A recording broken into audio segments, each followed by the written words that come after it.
Hi, everyone. Happy Friday to you. Thanks so much for joining us today. Thanks for joining the fourth episode of JFS Building Equitable Pathways webinar series.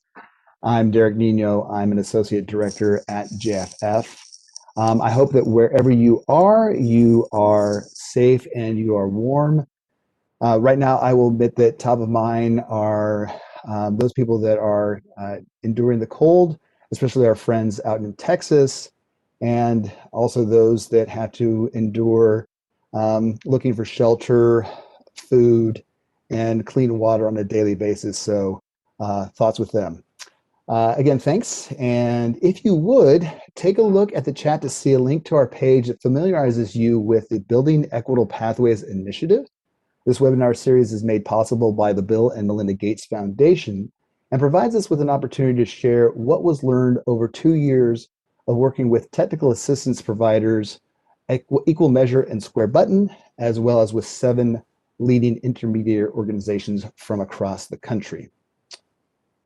And before we get started, if you're tuning in, thinking that you might be familiar with JFF and what we do, but we want to share a bit about the work that inspired this webinar series.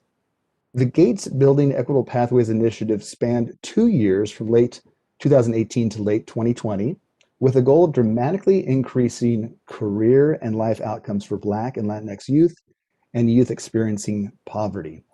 As I mentioned, JFF worked with 7 intermediaries that developed effective practices, served as incubators of new ideas, and have been and are now leading regional pathways work in ecosystems across the nation. The intermediaries would come together and regularly share learning across a community of practice, and today we're sharing some of that learning with you. So in episode 1, we considered intermediary functions and features when leading and designing for equity. In episode 2, we considered how data in the form of next generation labor market information can be leveraged for equity, especially in a COVID-19 economy. And in episode 3, we explored how policy influenced practice to create impact at scale.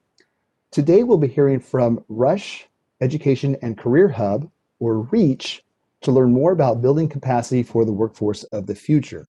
I'm joined by Rukiya Curvey Johnson, Executive Director of REACH, and Natalia Gallegos, Manager, Strategic Initiatives, who will share lessons about supporting collaboration and capacity building across sectors to positively impact young people and their communities.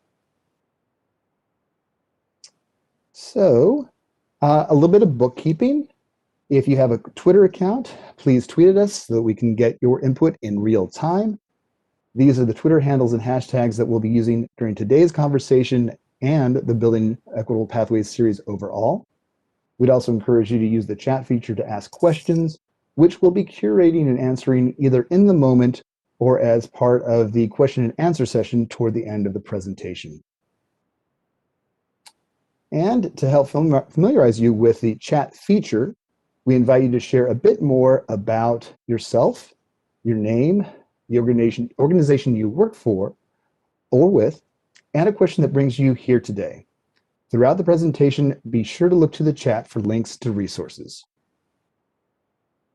I want to let you know about our next Building Equitable Pathways webinar series opportunity. That episode will be happening on March 18th, 2021, from 3 to 4 o'clock Eastern Time. And also for this presentation, we'll be putting a link to the deck that we'll be using in the chat so that, again, you can see some of these are a little more text heavy and want to make sure that you can see everything. And we'd also invite you to visit our Building Equitable Pathways webinar series site to get the details for this next webinar. And with that, I will hand it over to Rukiya and Natalia to better acquaint us with REACH in general, and then more specifically, help us explore how we might support collaboration and capacity building across sectors to positively impact young people and their communities. With that, Rukiya and Natalia. All right, thank you. Thank you for having us. We're excited to share out about our work. You can go to the next slide. So since it's Black History Month, I'm actually going to kick us off with a little Black History fact. The man that you see here, Dr. David Jones Peck, was actually the first African American to earn a medical degree in the United States, and he did that at Rush Medical College in 1847.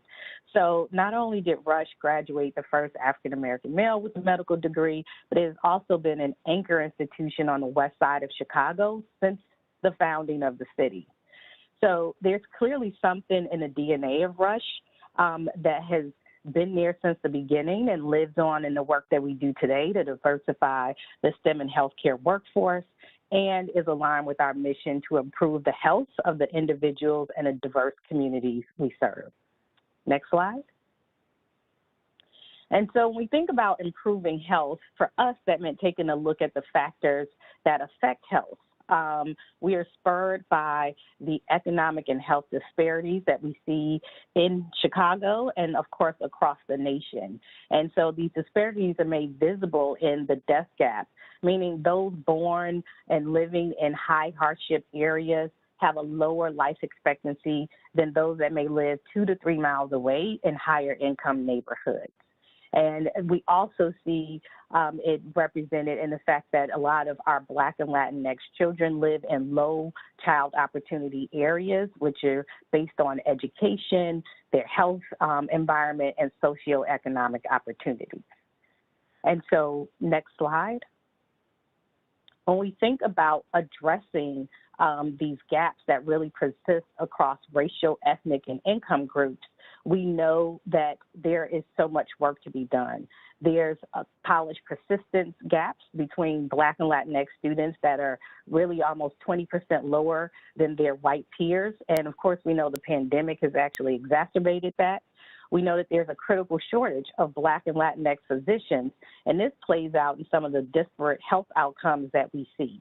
And it's really a matter of life and death. There are medically underserved neighborhoods that do not have access to healthcare services.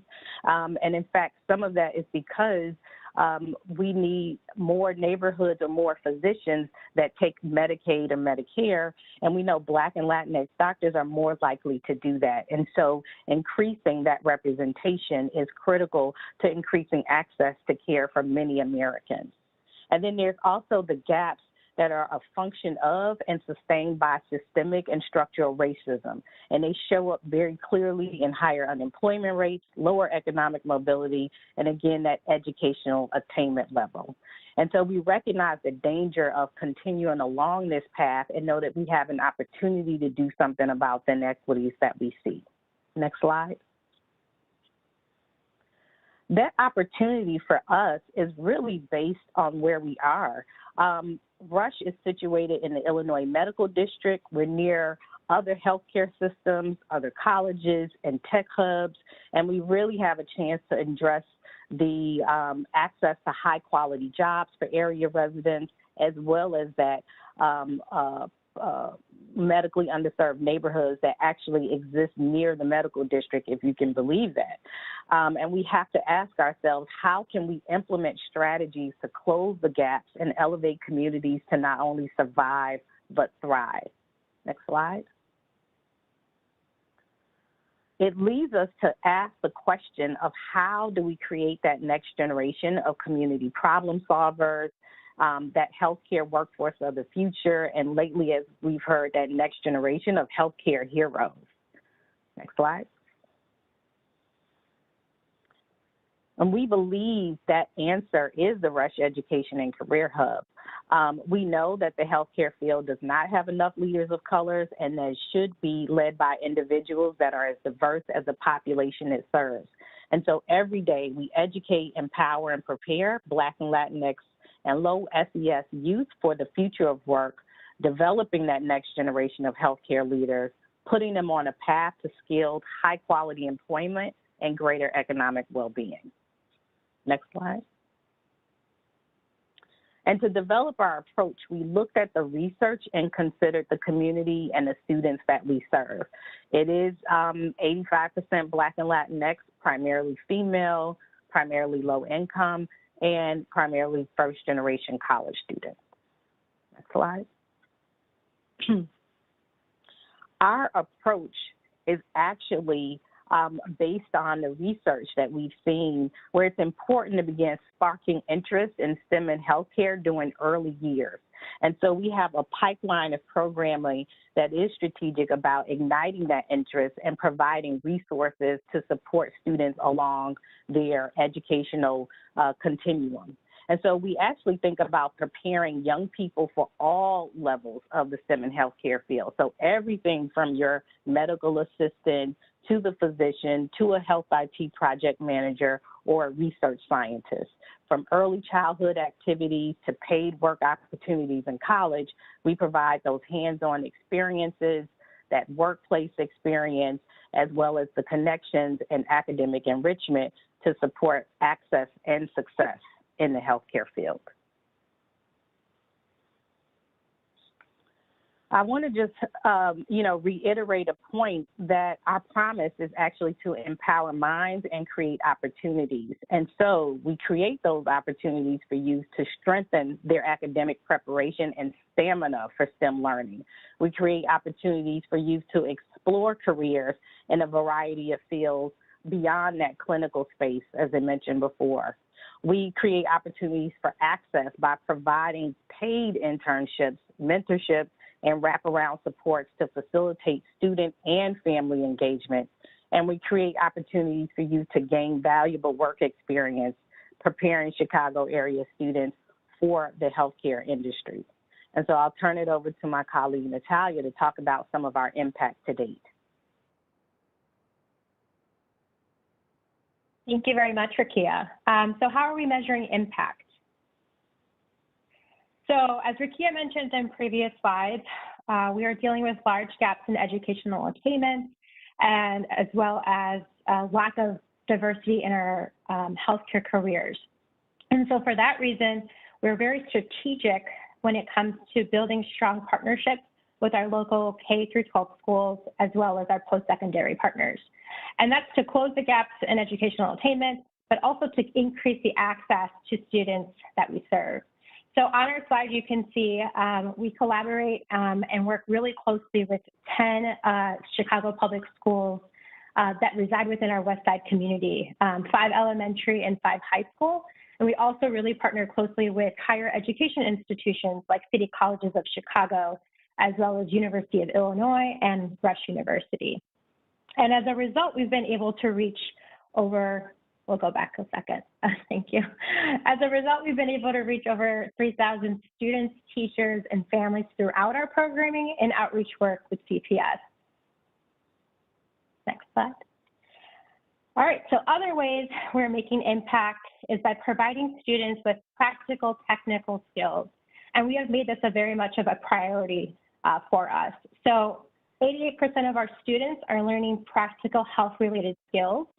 84% of them are understanding the wide range of healthcare jobs available. So thinking outside of just being a nurse and the doctor, but thinking about being an IT specialist, a social worker, a physical therapist. And so providing that exposure is critical to our students, not only opening their minds, but also their opportunities. Another thing to note is 88% of our students, of our interns, and 100% of our pre-interns are earning one or more industry recognized, but also stackable credentials that will help jumpstart their careers. And so that could be anything from CPR to first aid to ECG, phlebotomy. And of course, we're looking to expand on this over the next couple of years as well. I have a couple of questions actually coming in. One was, can you discuss how you created a strong partnership between secondary and post-secondary institutions? So for us, that luckily I had experience with Chicago Public Schools and working with their early college STEM high schools, but also really kind of digging in with the district around their partnership work with post-secondary institutions. So having an understanding and just doing some intentional work around what are the vision, what's the vision and the goals that the district, the K-12 district has, as well as the post-secondary institution we're able to come together in a variety of just partnership settings. So there are a number of collaboratives and different initiatives that the districts both have around providing workplace experience for their students. And with Rush as an employer partner, we're able to come to the table with both of them to think about, okay, what can we start to do at high school and then shepherd those students along to the post-secondary space, then coupling that with the work-based learning experience that we would provide as an employer. And then because Rush is an academic medical center, we also have the university. And so it's an upper level university, meaning it only takes juniors and seniors in college, but there's still this need to be able to transfer or have students on a pathway to potential opportunities with the university. And so we're able to just really think through what's a through path for students and align on some work together. And once you get that pathway going, that linkage going, do you find that, I'm sure after a while, it becomes self-sustaining? And how long does it take for that to become a self-sustaining pathway from high school to college?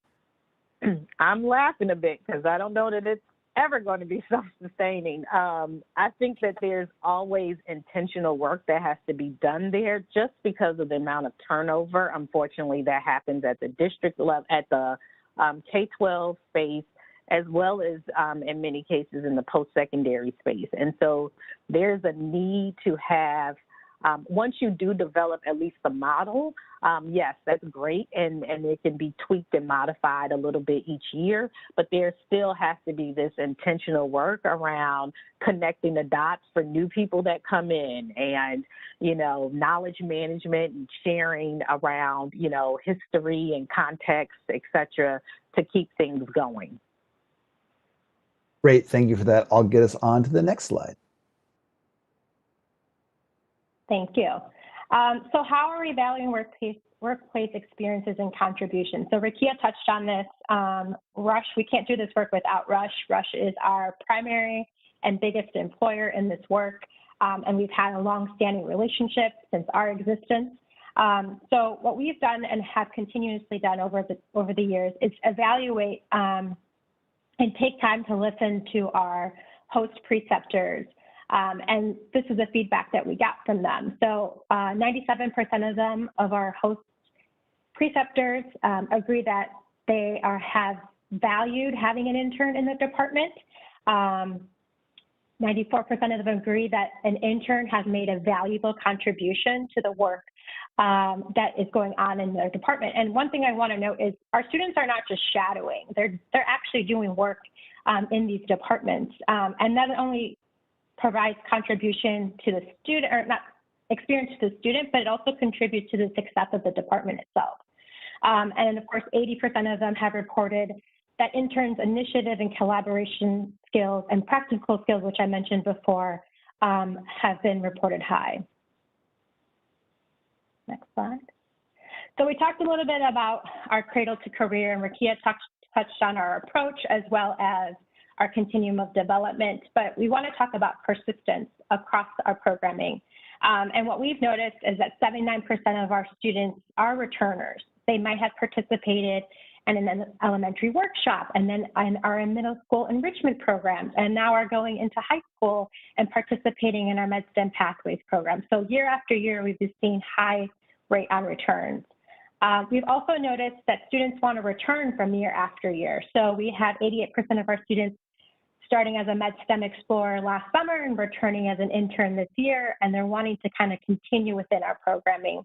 And as mentioned before, 96% of our host preceptors definitely or probably would like to host a student again, which just speaks, I guess, volumes to the work that we're doing, but also to the collaboration that's happening in the departments as well.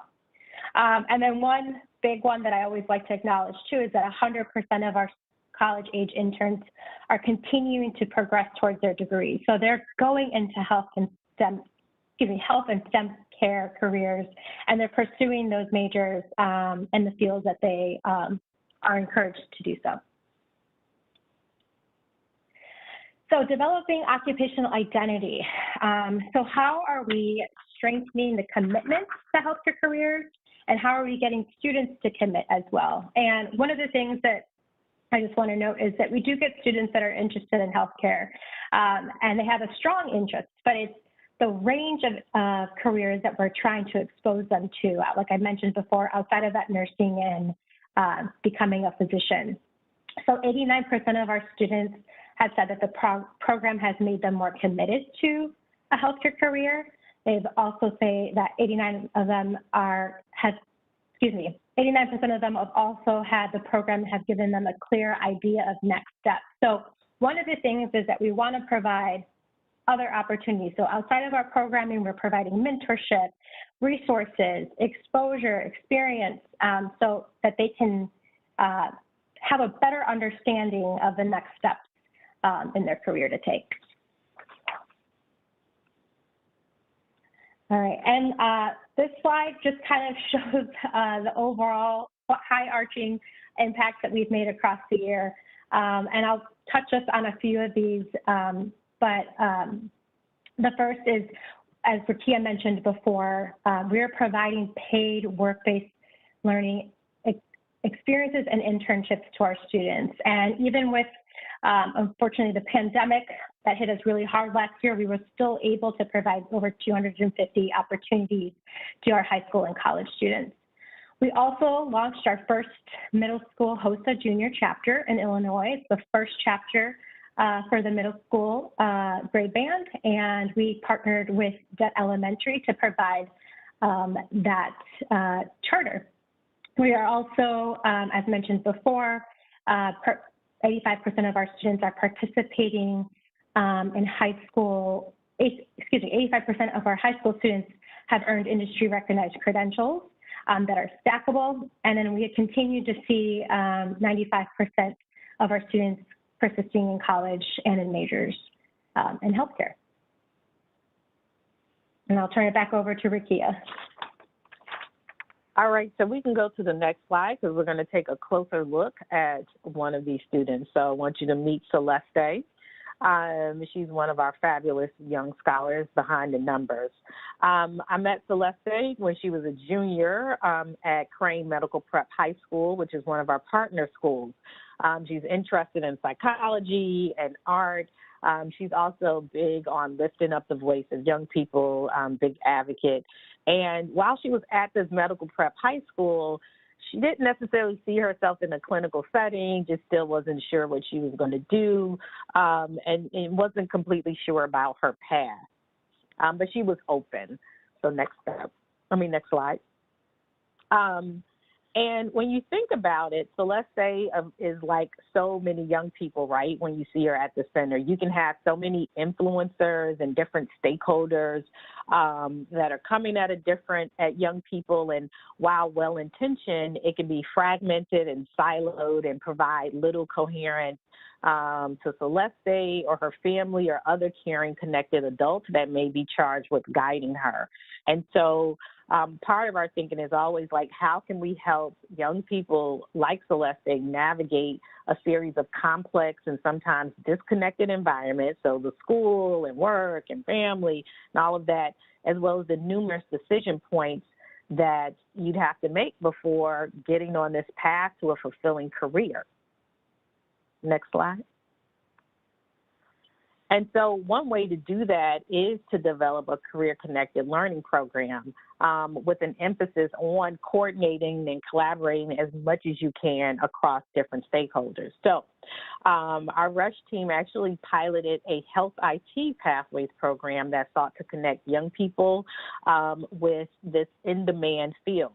We looked at the labor market. We knew that there's projected growth around IT jobs in general, and then in particular, EPIC is a electronic medical health records software system that is used at RUSH, but it's also used at a number of healthcare systems around the region and across the nation. And so our RUSH IT staff actually developed a curriculum that included an introduction to community health, introduction to IT, and of course, credential training for EPIC. And we actually worked with CPS, with Chicago Public Schools, and particularly the Crane Medical Prep school to implement a class that was taught during the school day. It was paired with summer internships that were funded by grants and citywide programs. So One Summer Chicago is the Chicago-based like youth summer employment program, and After School Matters. And then we provided like intensive training over the summer and those work-based learning experiences to prepare the students for the credential program. And health IT students that demonstrated proficiency and were able to earn certifications were moved to higher level internship roles at Rush, and were even able to, in some cases, work at other healthcare systems. And so this is a win-win for students as well as for the organization. Rush actually had an organizational demand for these roles, these entry-level roles. It's actually of course, in some instances, we were hiring consultants to do some of this entry-level work that costs way more than what we, would pay a student on average or intern on average. But this was actually an entry-level role that met not only just industry standards, if you will, or the demand for Rush, but, nationwide industry standards, and was part of a kind of a job field or a pathway that had demand across the nation. So Celeste actually enrolled in this program. We were able to convince her, even though, tech, that wasn't something that she thought about. You can go to the next slide. I actually want to, there's a lot here on this slide. And I want to just take a moment to sort of celebrate it. So we have this young lady's story, but we also have this connection and the collaboration. Can I assume then, from basically, pausing on this, that, and we go back to that theme of building capacity for the workforce of the future here, I'm thinking that without these pathways might not have existed before, or they might not have existed in a coordinated way, that it's possible that by capacity, we're not just thinking about a person's capacity, but we are talking about access.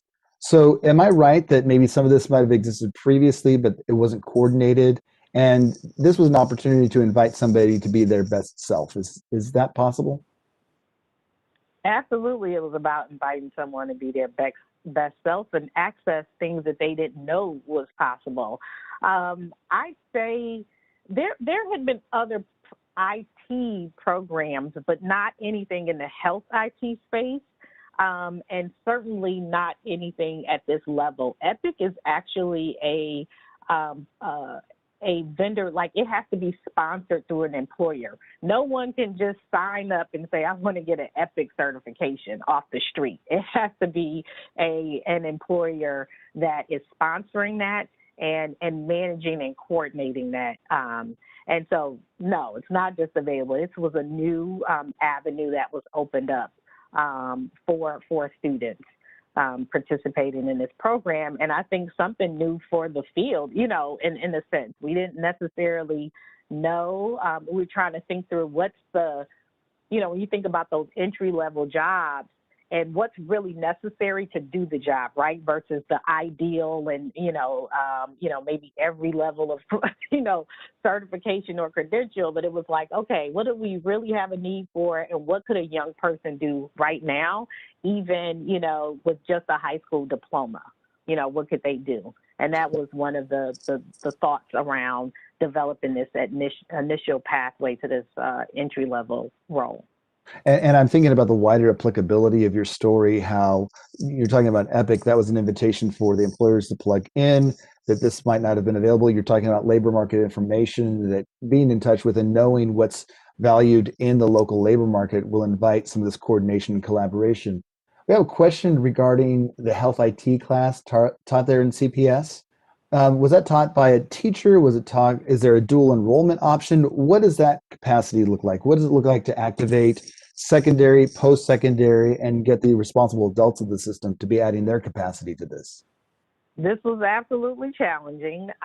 It was actually taught by Rush staff, and then Crane had a teacher of record. So that is usually something that you can see for, I think, in that career and technical ed space, or even some of the dual credit or dual enrollment spaces. The class actually was not a, college credentialed class. That's actually something that we're looking at actually in the near future as we revamp our IT Pathways offering. But in this particular instance, it was Rush staff that taught this, and we just partnered with the teacher of record in the classroom.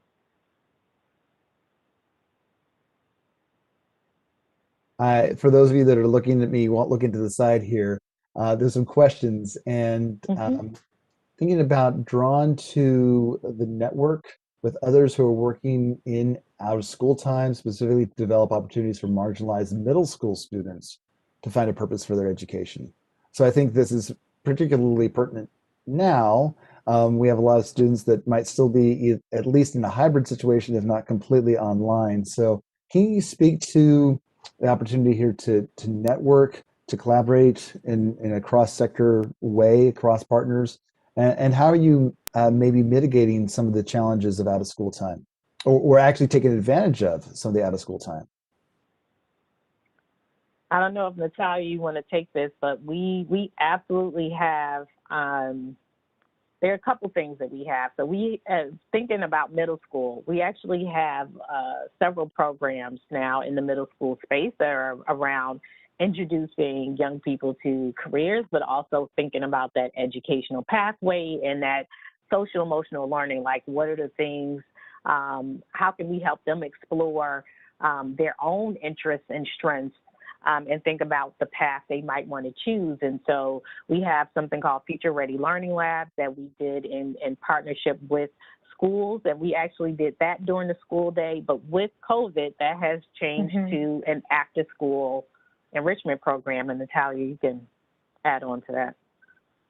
Yeah, so because of COVID, we decided we had to move it over to an after-school enrichment program, like Rukiya mentioned. But we're still trying to continue to provide the same type of work that we did within the classroom. So continuing to provide that exposure, the social emotional learning, but also getting them prepared for high school. We also run another enrichment program called Vitals for STEM Success, which used to be like an evening and weekend, and we recently just launched that again, doing similar work as Future Ready, but it's a little bit more open to more schools across the Chicago Public School District, as well as a little bit more with engineering and robotics exposure in that as well. Awesome, thank you. Go ahead. I was about to add, we have also done some work with other enrichment providers of really, but more so in supporting their instructors. So other providers usually have their own educators or leaders of the program. And so part of what we've also done is, in some cases, worked with their educators to develop lessons or provide certain resources and materials or professional development so that they may implement a variety of these lessons. Thanks so much for taking the time to explore all of this, because I'm thinking about, as the intermediary, you have to shepherd all the work, and then you actually are thinking about capacity of the entire ecosystem. So it doesn't become just on the student. I think that sometimes I'll admit that maybe I was thinking capacity is the student, but you really are talking about the capacity of the partners and the capacity to work together and how much they are, in a collaborative and coordinated way, delivering on this idea of the workforce of the future. So thanks for that. I'll move us on. All right.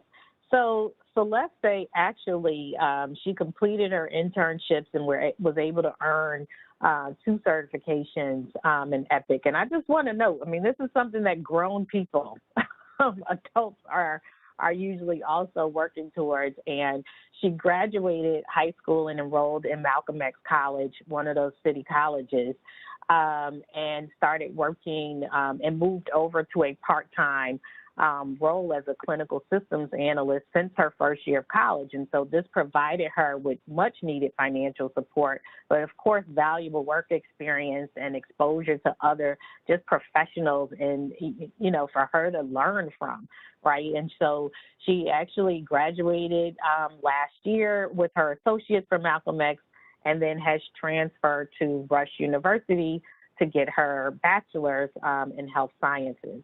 And so just as a result of her participating in the Health IT Pathways program, Celeste is more informed about the variety of career options out there. And she's really been put in a position where she's empowered to continue her path forward to a fulfilling career, whatever she may choose to do. So it's just some of the power of what these partnerships can do. And so if we move into thinking about more explicitly some of the promising practices around capacity building and developing the workforce of the future, we know that it's important to leverage local, state, and federal resources. You can go to the next slide.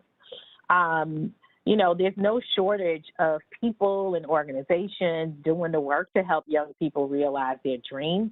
But what is key and helpful is to actually work together, right? To look for that intersection of common goals, to leverage the infrastructure and tools that are out there in the field. And you can actually spend more of your time reaching people instead of being redundant and reinventing the wheel. I do not like reinventing the wheel. There's so much work that's been done out here.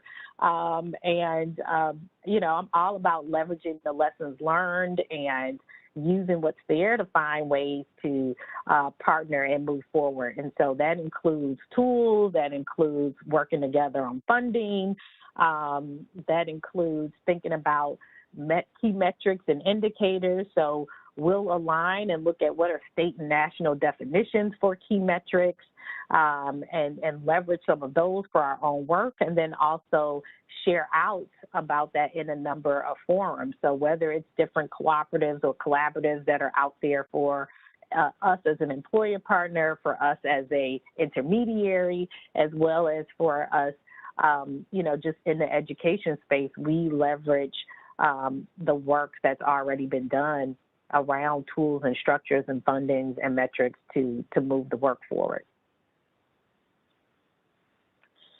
And so thinking about capacity building and place-based curriculum, again, we've talked about where we are in Chicago. And so for us, that means looking around, not only the city, but of course the region, doing a labor market analysis. It means looking at some of the actual particular needs that our community may have and being able to develop curriculum that is responsive to that. And so I'm just thinking about some of our neighborhoods and what we've been able to do with curriculum. Like we'll have students do research projects or think about their capstone projects, doing analysis or such that's responsive to our various neighborhoods, right? West Garfield Park, East Garfield Park, Austin, these are some of the hardest hit neighborhoods on the West Side. And our young people should be thinking about how to address some of the challenges there. And so we build that into the work. I'll just touch back on that labor market analysis for the region.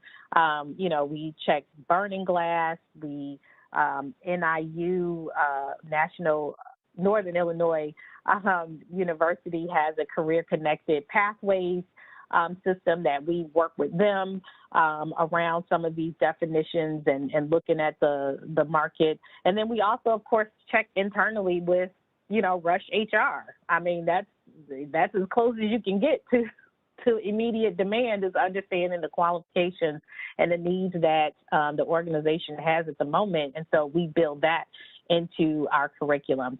Again, Natalia mentioned how we look at stackable, we look at entry-level roles and stackable credentials that will put students on a path to springboard jobs or lifetime careers. We partner, as we mentioned, with other schools and institutions and CBOs around different learning experiences, as well as providing multiple settings for students to learn. So for us, that has looked like going to Malcolm X, to their simulation lab to do certain kinds of work. That has looked at going to University of Illinois Chicago, which is right next door to us, but has a dental school, which we do not. So that's another place for us to kind of build on the learning and making it available for students. I'm thinking about University of Chicago is much further south from us, but they have a strong cancer research program for high school students. And so we've made that available to our young people. So it's important to think about the fact that there are thousands of young people who need the support of intermediaries, and we can't do it all by ourselves. We can't do it alone. And it's best to really think about how we can work to meet all of their interests together, providing capacity both for them and for us. And so I've included this shot. This is actually a picture from the launch of CareerLaunch Chicago, which is an initiative to focus on providing youth apprenticeships in collaboration with Chicago Public Schools and City Colleges of Chicago and various industry partners in IT and manufacturing as well as healthcare. And so, again, this is just an example of there is this guiding or North Star around providing these opportunities for young people, and it's just important as an intermediary to figure out how do you align and kind of make your way such that you're leveraging, again, the resources from across the board. There's the old African proverb you've probably heard, if you want to go fast, go alone. If you want to go far, go together. And that's what we do. That pilot health IT program that Celeste participated in was made possible because of partnerships and alignment with K-12, post-secondary, and industry. And so I think it's really important to think about fostering that cross-sector collaboration in whatever we do to be able to make our work as successful as possible for the young people we serve. And so thinking about our implications and just kind of the future direction as we think about sector-specific workforce partnerships, it's important to assess the landscape, again, for, resources and initiatives to inform your work. We never start our work off just immediately diving in on our own. There's, a landscape assessment, a need around to see what's already out there, who's already doing some of this work, what progress have they made, what gaps haven't they been able to fill, because that could be our area, our point of entry to be able to contribute work of value to the field. We know that the implications for this also provides insight into public-private partnerships. Public partnerships, obviously, they can be very tedious and onerous and require lots of, compliance-y work. But in many ways, it's necessary. And there are different things that we can learn from each other, working relationships in the public-private space, but it's just an important structure that I don't think will ever go away around this work. And you just have to continue to put the work in around building the relationships to navigate those public-private partnership space. And then I think this work has illustrated how important cross-sector collaborations are necessary to promote equity and reduce disparities, because usually, right, all of these, there are a number of factors that converge to lead to the situation and the circumstances that our young people are in and their families. And if we want to address that, if we need and we want to have young people ready to learn, then that usually means being safe, being housed, being fed, and you have to rely on different organizations to be able to meet those needs. So. And for us, thinking about our future direction, so as with everyone, right, there's just been a bit of, upheaval from the pandemic around our model. And it's also, though, a moment of opportunity, right? There's usually opportunity around chaos or change in certain ways. But we know we have to walk this delicate balance in this moment of pushing for change and providing opportunity for youth, but then also knowing that adults and other people have lost their jobs, and we have to balance that balance that need to meet the needs of all working Americans, but also making sure that we're preparing for the future today. And so if we want to have a more equitable recovery, we're going to double down on critical ways to provide a sustainable model of support for our folks. And so for us right now, that means figuring out how to best serve our college students, because it is definitely scary for a lot of them. They are, thinking of moving to gap years or falling back from certain types of schools that they would have gone to, and now they're not going. And so it becomes, what are we doing? How do we continue to move them forward? We're revamping our IT pathways program. As with anything, that health IT program launched with the support of our chief information officer, who has now moved on. And so we're not able to do the same things that we did before. So we're revamping our IT model to actually add more pathways out there that it's a bit more sustainable. We don't necessarily want to have to rely just on our rush IT staff to teach this, because they have full-time jobs themselves. And so we're expanding our pathway offerings to include cybersecurity and artificial intelligence, in addition to health IT. And those are things that we can work on with other organizations to move young people forward. And then we know that we're also, we need to do more to engage young men in our programming. We are overwhelmingly female, and that's the issue. And so we're actually working and trying to think of various ways to, target recruitment efforts to increase the enrollment and participation of young men. And then we're also focusing on advocacy efforts to strengthen economic mobility, early college initiatives, and moving people to do more than just make statements about how Black Lives Matter. We have got to move past talking and get to some concrete action and thinking about substantive steps that organizations can take that lead to real change and not just window dressing. So at the end of the day, I've shared this before and I'll share it again, a mantra that I've used with my team from a great Chicagoan, the late great Gwendolyn Brooks. We are each other's harvest, we are each other's business, and we are each other's magnitude and bond. So we must work together to grow and push forward for an equitable, healthier community. Well, that's awesome. Thank you for that presentation. I really appreciate you taking us through that really comprehensive understanding of what you're doing specifically and all the different touch points that you have in terms of capacity.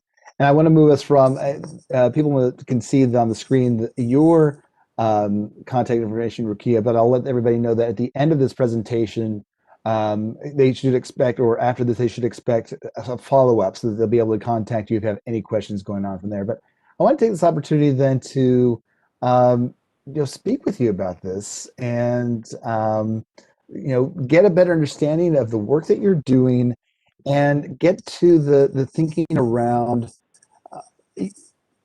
fleshing out a little bit more this idea around capacity, because I think we went beyond the individual's capacity. We can celebrate somebody like Celeste, and we can think about other students that are getting into the pipeline, but we also have to think about the responsibility of each of the partners, how they work intentionally, collaboratively, and in a coordinated way. So maybe just taking a super duper step back here is, what does it mean to build capacity?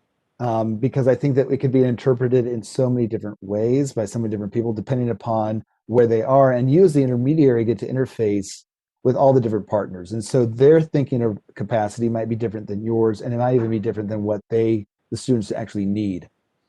So just as we all have different identities, maybe also we have different capacities that we need to build. And can you take us through this idea of capacity, what it means to build it, and what does it mean at the different, both within the industry, the partner itself, and at the points of intersection?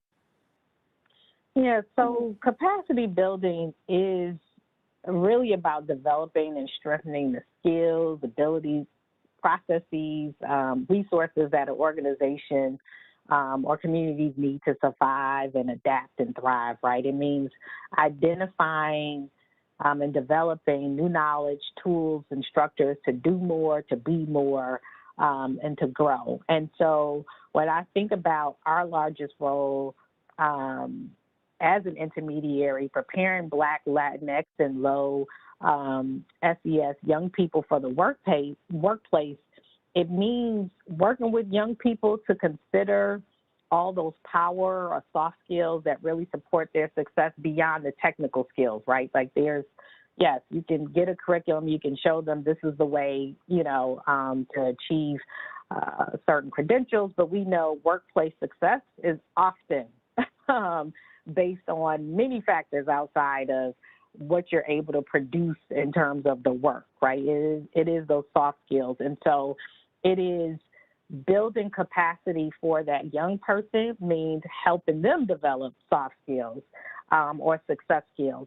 It means also giving them the space to ask questions and get feedback when they encounter certain kinds of situations in the workplace.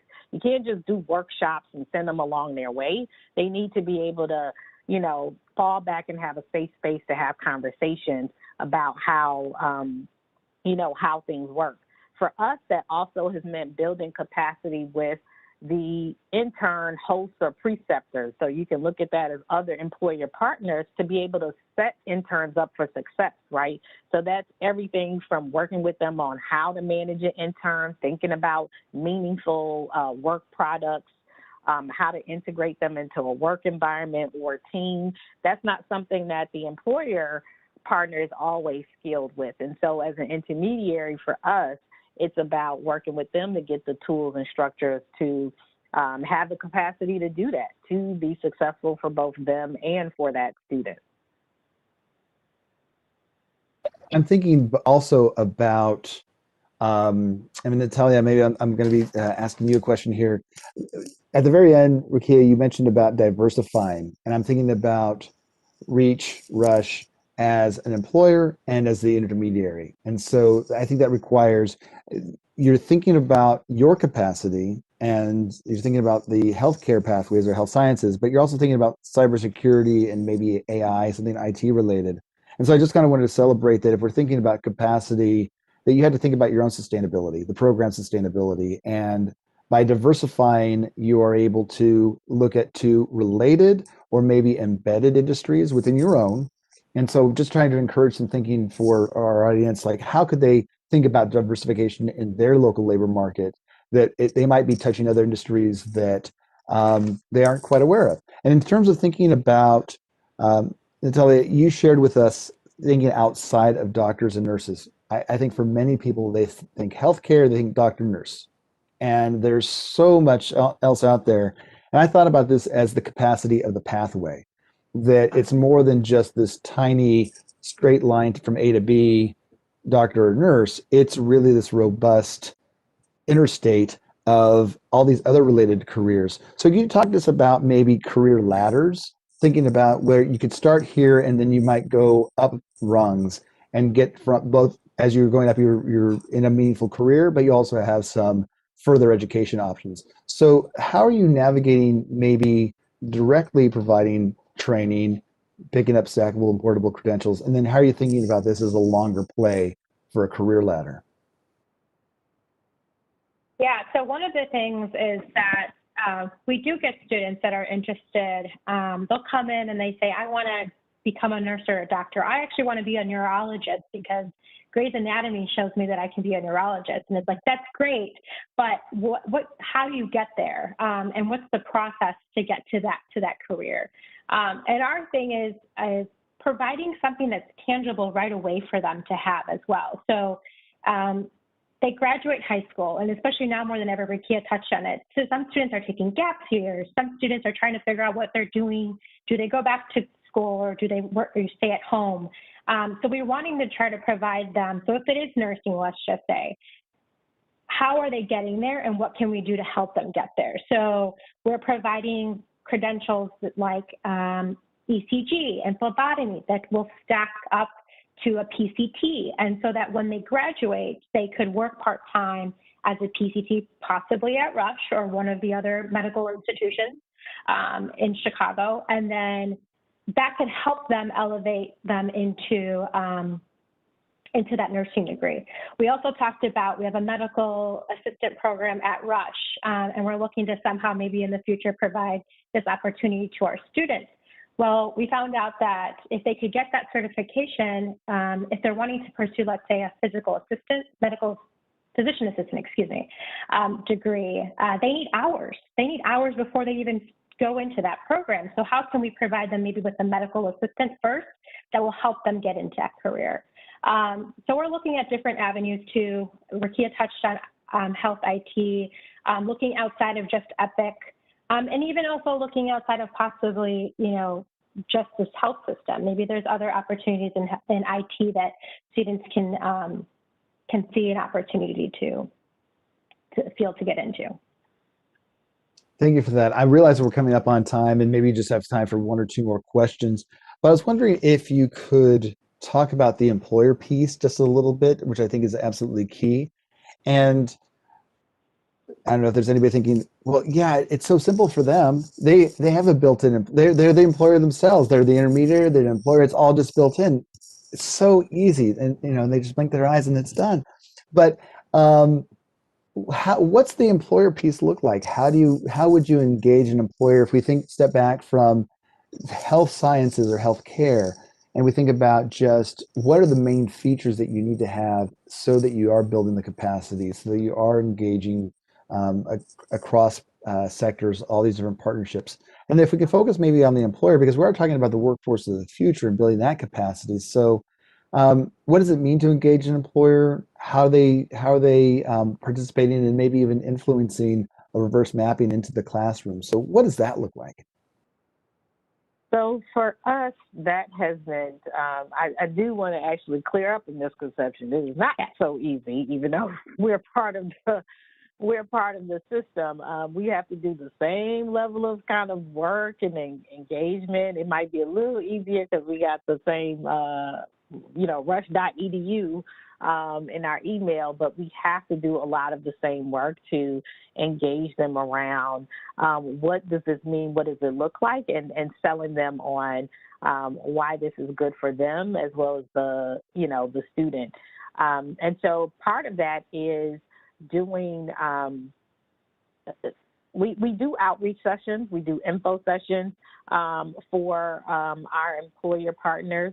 And that's really how I think about our department, our host preceptors and our various departments. We've actually had interns across 30, different departments, from labor and delivery to the cancer center to physical rehab. Those are all different people who have, different ideas, and they obviously have some different requirements in many cases. So it is literally one-to-one reaching out in many cases to a contact that we have. We have also usually worked with HR in some sense, and you can do some basic labor market analysis or looking at job descriptions like postings, really seeing what are the key qualifications that are necessary, credentials and those sorts of things. And so when we bring our package, if you will, to them, we speak to how we have prepared the young people. What does their learning actually look like? What types of experiences that they have or would be able to have with their department, and then how we support them. That's actually a big piece of it, is how do we actually support that employer partner in being successful in this, and for both them and for the student. And so by really making that clear, really providing the touch points for those host preceptors, we're able to show them how successful this could be as a partnership, and just do the work all year long to engage them. We are at time, but I really appreciate that last perspective. And if I could just sort of summarize what that made me think about, that often in thinking about the employer capacity, that we will sometimes rush to, it's an internship or an apprenticeship. But one of the things that I don't think I want to make sure that we surface is that you truly have a commitment to, from cradle to career, you're thinking about community health, personal health, thinking about exploration and awareness already in the middle school and all the way back into the elementary school. and how you can set trajectories for life and for career and further education options from day one. So I really thank you for that inspiring presentation today and sharing with us, taking the gift of time here to share with us your wonderful model. And so everybody that's out there, I encourage them to go to your site. They can go to our website that we've had the links in there for. I also wanted to invite the audience to join us the 18th of March from 3 to 4 Eastern Time to think through reimagining what it means to engage employers. And with that, I want to thank Rukiya and Natalia for joining us today, and thank everybody out there for spending your Friday afternoon with us. So stay warm, stay safe, and thank you from Team JFF. Take care. Mhm.